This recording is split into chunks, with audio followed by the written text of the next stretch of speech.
ReZero is a series with a lot of hidden content, and I mean a lot of hidden content. That's why you probably didn't even notice I just slapped you with some curiosities on screen and you barely noticed them. But don't worry, because in today's video we'll uncover 20 ReZero details you probably don't know about, starting with a rather surprising one. We all know the cat girl. I mean, boy, who dresses like a girl? Felix. He's one of the royal candidate's personal knights and the best healer in the world, with the title of Blue, the best at water magic. But have you ever thought about why he dresses like that? Some might think that it's personal choice, but it's actually stated that he dresses like that to compensate for Crush dressing and acting too masculine. Felix is extremely attached to the girl, like since he was very young, in a platonic sense, and he always wanted Crush to show her feminine side. So he tries to compensate for it by dressing like a cute girl, despite being assumedly and proudly a man. He also casted a spell on himself to shapeshift and look more feminine, and yeah, that's a thing in ReZero, I guess. Regardless, it's a really funny contrast about their dynamics as a duo, despite his personality being a little questionable, at least in the novels. I bet some of you noticed a lot of astronomy references on the ReZero characters' names. I mean, our protagonist Subaru is the Japanese name for the constellation Pleiades. The Pleiades name is applied multiple times throughout the series, such as in the Pleiades Tower, the Pleiades Battalion, and even in the Rothiv, where Subaru calls his crime organization by the name of Pleiades. Curiously, Pleiades is also known as the constellation of the Seven Sisters, because the 7 stars of it that shine the most, and these can draw a line to the 7 deadly sins, which are all authorities and also the members of the witch cult. All Sinner's bishops also possess their name under a star, except for Stride Wallachia, former seat of pride, and also characters like Aldebaran, the following star. Subaru also names his and Ram's children in the Slothiv, Rigel and Spica, and oh, also that thing from Arcade. Anyway, the stars play a major role on the ReZero lore, and also have a lot of meaning under them. And like, you can uncover the ReZero story by looking at the stars at night, like, just try it. It's an interesting topic to go further, but it takes a lot of time, so let me know if you would like a video on that topic in the comments down below.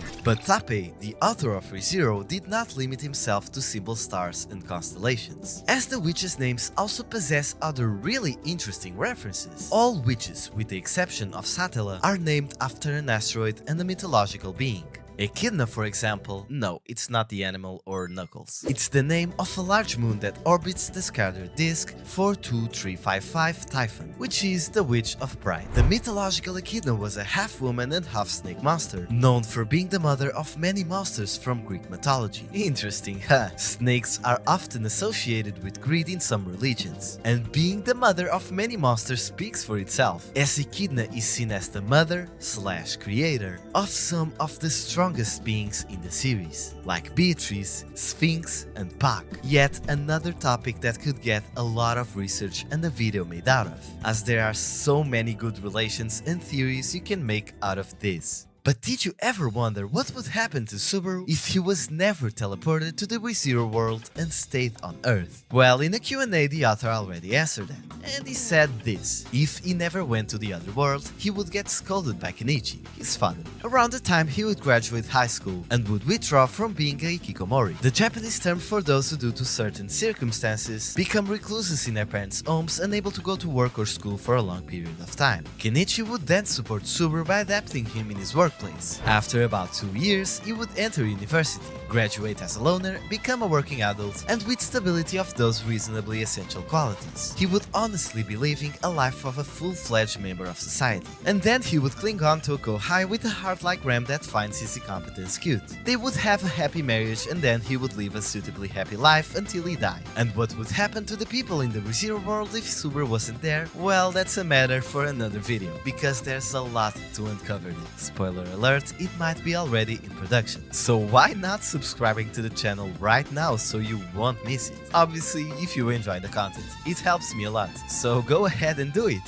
Thank you. In season 1, when Subaru, Julius, and the other knights were going to the Arlum's village to evacuate the people there, they got attacked by Ram with this weird flower that puts them into an illusion. This was because of a blank letter that arrived at the Roswell Manor, which signified war and was seemingly a mistake made by Subaru. But what if I tell you that this was not a mistake? You see, we learned that it was Ram who wrote it, as she was obviously more skilled in that word's language than Subaru, and at the moment that the letter arrived, Ram would already have been erased from the world. Basically, at the moment she already had been attacked by the witch cult. So it means that the authority of gluttony also erases written stuff on paper, if the person who wrote it had suffered an attack to their name. I don't know if it happens when they eat memories though, as it could be a good way for people who lost their memories to get them back, although they never explored them. However, the most depressing part about this is that ever since Ram was saved by Subaru and catch feelings for him, she would write down her happy days in a diary book, and without Orti's effect, it got erased from the world along with her, so nothing but Subaru's memories with her remained. Okay, moving on from sad secrets. Did you ever notice this puppy person walking around in the ReZero anime? This little guy's name is Jamov,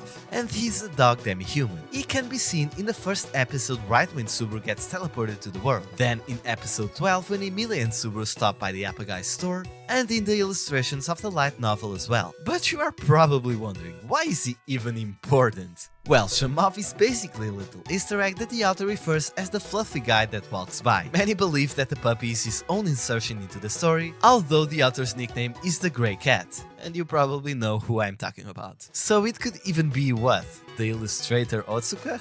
That doesn't matter much. And although not much was seen of him in the anime, in The Sloth Thief, which is a parallel scenario written by the author if Subaru took different decisions, but in this case it was Ram that decided to run with him, he helped Subaru and Ram find the Wolfman Hannibal, one of the strongest characters in the show who plays a major role in this Eve story. The little guy is also seen in the illustrations of Volume 9 playing with Subaru and Ram's son Rigel, and even in the frames that flashed before Ram got erased by gluttony in the anime. It's just a cool little detail that Tape probably asks to leave there, and when you least expect it, the little fluffy guy will be there in some important scene just walking by. Okay, a lot of people still don't understand why Emilia calls herself Satella in the first episode. Surprising even back when she said it. It went kind of overshadowed and left for our own interpretation in the anime. And even myself had my doubts and conspiracy theories about this scene back then. So now that I know, I'll try to explain it a little bit better here. Emilia is very doubtful about Subaru, as the guy was saying so much weird things like being from another place, being basically lost in that world and dressed kind of weirdly for Lugunica standards, and as he didn't even question Emilia's looks and even complimented her, something she never experienced. So she introduced herself by the witch's name in order to test him, as due to her low self-esteem, she didn't want Subaru to involve himself too much with her own problems. But we know that the guy would do anything to help her, and he didn't even know who Satella was at the time. There is a side story where we can see Emilia's point of vision of this whole scene, and how bad she feels after lying about it.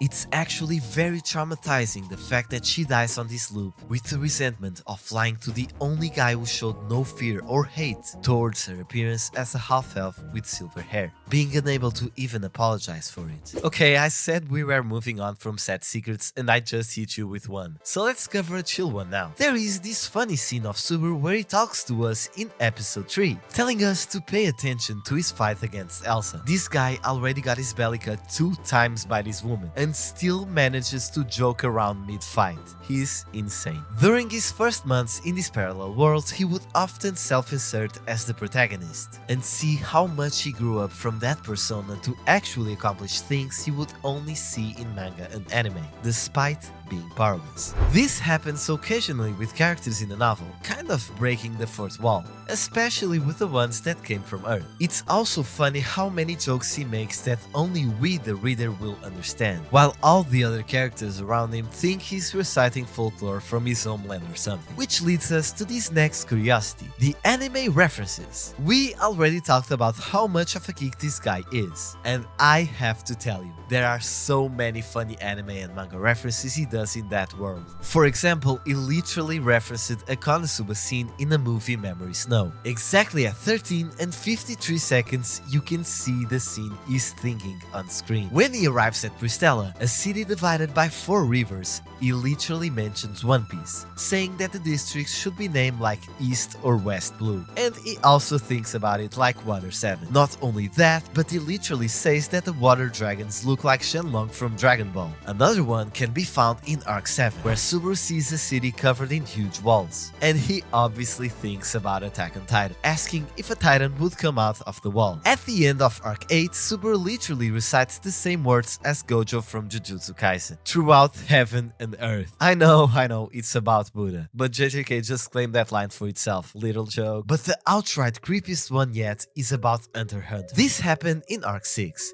and without giving too much spoilers, Subaru basically had to choose one of 2 paths. Then he referenced Kurapika, who once said that people who are lost tend to go to the left, so they should go right. And oh boy, you don't wanna know what happens next, because it's a spoiler. So let's move on to another crucial detail cut from the anime adaptation, which is about Satella, the Witch of Envy. Or I mean, Satella and the Witch of Envy. They are not exactly the same person. You see, a long time ago, Satella, a normal half-elf girl, consumed the witch factor of envy, and upon taking it, a new personality arose due to Satella's body being incompatible with the factor, which kind of hints towards that Satella and the Witch of Envy are 2 separate entities. Although I don't think it's the same thing, you can use Diavolo and Doppio from JoJo as a similar example. It's stated that all the witches except Echidna only hate the Witch of Envy, and like Satella, Echidna is the sole exception, hating both Satella and the Witch of Envy, although they were once a part of the same group, seemingly. It was also stated by Echidna that although the Witch of Envy is considered to be the bad side, it was actually the Satella personality who killed all the witches and consumed half of the world. The reason for this remains unknown. And while we are talking about some important stuff that was cut from the anime, we have to talk about the Shadow Garden. And no, it's not about that anime you guys always want to speak about. The Shadow Garden in ReZero is a very important place that barely made its appearance in the anime, but in the novels is constantly there. When Subaru uses Return by Death, sometimes he doesn't get directly teleported to the checkpoint, but instead to a shadowy place where only his consciousness remains. He doesn't have a body or voice, and the only thing he sees is a mysterious entity talking to him. This is Satella, telling him how much she loves him repeatedly. Subaru is not able to rationally think in this state, and he unconsciously makes it very clear that he holds feelings for that presence right in front of him. For some reason, he loves that voice, he loves that presence, and if he had a body and consciousness, he would want to embrace that entity. In the prologue restart of Volume 9, it's even stated that those emotions will slowly grow several times more, and this love would soon become sin. This is a very important moment in the novels, and holds a lot of mysteries that can be theorized about. I would really like to see it in the anime, but we are too late now. So, a lot of people still question themselves about why Betelgeuse and other witch cultists call Subaru Pride. Well, maybe you don't. I wrote this before the Season 3 adaptation, and although in the novels they addressed him as Pride, in the anime it just got skipped. But anyway, here's the explanation. Although not exactly confirmed, this can be explained by multiple factors. It's important to note that the Sinnoh bishops just suspect that Subaru is supposed to hold the seat of Pride in the witch cult, so it could be just their headcanon. In the witch cult, there is only one empty seat for Sinnoh bishop, Pride, which was previously held by Stride Valakian, but only for a short period of 4 months. Subaru holds ridiculous amounts of miasma, has a deep connection with the witch herself, and seems to know way too much about the witch cult. Obviously because he's been looping non-stop and not actually because of a gospel. So it is obvious that he would be suspected to be a part of them, and even other characters suspected that, right? Ram, Ryuzo. In fact, there is literally a if route about Subaru joining the witch cult as the Sin Archbishop of Pride. Okay, this one is outright the craziest secret I have to tell you, and I need you to bear with me on this one. So, you all remember in Season 2 when Subaru takes the second trial of the Sanctuary. There he has to go over an imaginary scenario of what would happen after all all of his deaths. One of those is when Subaru cuts his throat after seeing Ram's unconscious state. In the web novel, this scene plays a bit differently from what we saw in the anime, as Subaru is actually inside the room and he stabs his throat with a knife. Right after this, Emilia, Felix and Wilhelm rush towards his dead body in order to try to save him, however unsuccessful. And while Wilhelm tries to comfort Emilia, Felix notices Subaru's body moving weirdly, with his head completely inverted and his members moving out of place like a zombie. Wilhelm then tells them to run, and apologizing to Subaru, tries to put an end to his suffering. However, he soon sees shadow-like hands in the ground and tries to dodge them, losing 3 of his fingers in the process. Then Pak comes out of his magic stone, emitting a terrifying aura, calling out the witch who was possessing the others' bodies. Yeah, it was pretty much like the Witch of Envy took over Subaru's dead body. Pak then starts freezing everyone inside the room, rendering Felix and Wilhelm frozen to death, and Subaru finally wakes up in complete shock from what happened in the trial. An absolute insane scenario that was cut from both the anime and the light novel. We don't know exactly why it was cut, maybe spoilers, maybe I don't know. But man, this is absolutely huge lore for the story. Like, the only time we saw punishments is when Subaru breaks the secret of his ability, where she directly comes out to punish them. But a punishment after death? It was a suicide because of Ram. But why? It leaves me with so many questions, man. There are also some secret abilities that are exclusively on the web novel version. In case you don't know, there are 2 versions of the ReZero novels. The web novel version posted on a free website for everyone to read right when the author releases the chapter in Japanese, and the light novel version, which is a more polished version that passes through editor reviews and is published in physical volumes. The web novel version is the most raw and unfiltered version of ReZero. Things are more polished, uncensored, and overall more what the author is feeling at the moment of writing it. And in case you don't know, the guy literally writes this in freestyle. Like, he has the base script, but he just goes around, and if he doesn't like the chapter, he literally erases it and writes it again. He's absolutely crazy, man. The light novel version is a rather more polished version of the text with some differences or cutscenes compared to the web novel, as it passes through reviews by the author and the editor who publishes it. It's very subjective what you can think as canon or not, but the anime and manga usually adapt the light novel version, most of the times. Although I personally prefer the raw web novel one, as it holds a lot of cool secrets and abilities that are removed for some reason. For example, one really cool ability that was removed is from a character we know really well, Betelgeuse. It was called Be Slow, and as soon as he casted these words on a person weaker than him, a black mist would spread around them, making them experience hallucinations and severe pain, making them unable to move and exposing the whites of their eyes, foaming at the mouth and driving them absolutely mad. Also in the web novel, Daphne, the Witch of Gluttony, used her authority, which makes people feel extreme hunger by touching or looking at them. You see, she uses a blindfold because of her 2 magic eyes. The left one is the Eye of Famine, and the right one is the Eye of Apastia. In the Castle of Dreams, Subaru happened to look at Daphne's left eye, Famine, which made him eat his own arm and lick his own blood out of pure gluttony. And the craziest part is that Echidna described Daphne's left eye as nothing much, stating that the right eye is even more powerful, although we didn't see it in action yet. And this was cut in both light novel and anime. Yeah, so what do I recommend you? Read the web novel, it's genuinely so good. You can check them on Witch Cult Translation's website. And by the way, these are all fan-made translations of giant chapters, so consider supporting these guys' amazing job because they really deserve it. And since we are in the middle of Season 3 herring, how about some Regulus Curiosities? The Didi disciple is known to be a harem collector, and since he started this rather suspicious hobby, he gathered 291 wives, being only 53 of them currently alive, and 238 of them deceased. And a good portion of them, well, it was him who killed them. Regulus does not care about ephemeral things, like a name. So he calls each of his wives by their respective number, and he even has them numbered in the clothes they are wearing, like Sylvie with the number 184. Back in the day, Regulus reserved the number 79 to a silver-haired elf in the Elior forest, Fortuna. However, his plan did not work really well, when Pandora decided to send him back to his usual shenanigans with one clap, until 100 years later he found Emilia. And oh, silver hair, pointy ears, I need to marry you to fill the 79th place. Which may may or may not work well for him. And I don't think you understand how much of a creep this guy is. Like, he said he would kill each one of his wives after Emilia mentioned Subaru, and he specified it would be from the neck down so he wouldn't ruin their faces. Because that's what he cares about, nothing but the poker face, no expression of beautiful women. Like, the guy doesn't even want to do the you know what with any of them, and in fact he never did it, because he finds sexual acts to be utterly disgusting. But there is one theory that points out Regulus' taste in women's faces to be similar to Satella's appearance, and since his own gospel tells him there will be certain women in certain places, like it did when he told him where Crush would be, this could have some implications in the future. We all know that infamous scene when Subaru embarrassed Emilia in front of everyone at the royal selection ceremony, but guess what? Another time, things were completely different when comparing the anime to the novels. When Emilia announces herself as a silver-haired half-elf, like usual the racist guys throw their disgusted faces and words towards her. Roswell then jumps in, saying that it doesn't matter if she's fit to be a candidate since she was recognized by the insignia. And Subaru, being Subaru, can't let this slide.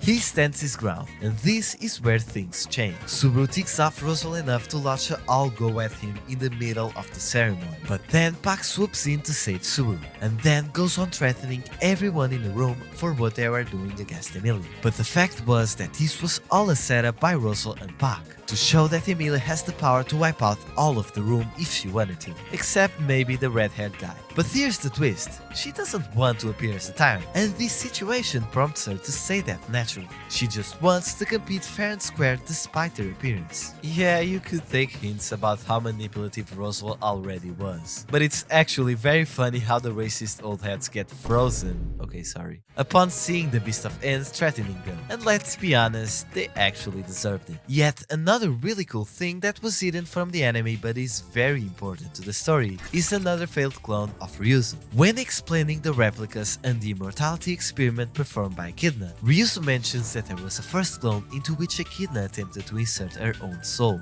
It failed, as the vessel of Ryuzumaru was insufficient to accept the Witch of Greed, and as such a terrible failure. With a bankrupt personality and a part of Echidna's power was born. She named this entity Sphinx, and it managed to escape from Echidna, wandering throughout the world to fulfill the purpose of her creation, replicating the Witch of Greed. This character is extremely important, as she plays a major role in the demi-human civil war, a civil war in Lugunica that took place 40 years before Subaru's arrival, where people like Wilhelm and his wife Theresia fighted, as well as Lady Roswell. This prequel story is very interesting, and you can find everything about it in the X Volume 2 of the light novels, The Sword Demon Love Song. Or if you are lazy to read the novel, there's also a manga adaptation of it. And I won't say anything else about her because from then on it's all spoilers, and you should check for yourself. And since we are talking about Theresia and Wilhelm, it was shown in the anime that they met for the first time in a field of flowers for the first time in their youth. It was an abandoned place that Wilhelm found on his days off, so he could swing his sword in peace because it was like the only thing he did for his lifetime. And for a big coincidence, Theresia, the sword saint of the time, went there as well to look at the flowers she planted. Time passed, they went all lovey-dovey, married and had a kid, and finally the grandson Reinhard van Astrid. The place where they first met turned out to be habited by poor people and was called the slums of Lugunica. And what's interesting about this? Well, Feld habited the slums along with old man Rome, and when she went running for help when Elsa attacked them, she stumbled across Reinhard. And despite not seeming like it, the author confirmed this is the exact same place Theresia and Wilhelm first met, and you can probably guess what is developing here. But you wanna know the only thing that Reinhard will ever lose? If you even think it's possible for him to lose, the author confirmed there is only one thing that Subaru would for sure win against Reinhard, and it is cross-dressing. Yeah, in many side stories, Subaru is known to be an expert at cross-dressing. Ram might be discovering another side of her with his face like, what is this? And I can't lie to you, if I didn't know this was Subaru, hands down. Okay, jokes aside, Tape even said if Reinhard takes it seriously, he will be very good looking, but still can't defeat Subaru. The only thing Subaru can beat Reinhard may be really that. He will never have a divine protection for this one. I hope. But I still feel like we haven't talked enough about the Elior forest. So let's uncover some curiosities about it, because it is one of the most interesting places in the story. It used to be a dense woodland forest and home to the elves before Emilia froze it all up, leaving only 49 of them alive but frozen as ice statues. Since then, it has been covered in snow and ice, and the natural mana storms and many witch beasts appear there. But the most preeminent feature of this place is obviously the seal, located in the innermost part of the forest. The surroundings of the seal were already surrounded by white trees that resembled snow. The seal itself takes the form of a double door which stands on its own, not connecting with any buildings or trees, and with an old lock located right in the center of the door, with the keyhole being roughly the same size as young Emilia's hand. Whatever is inside it remains a mystery, but since Pandora wanted to open it, we already know it's no good. It's also surrounded by an extremely tall secret tree, which the elves in the elf village would pour their prayers to the divine.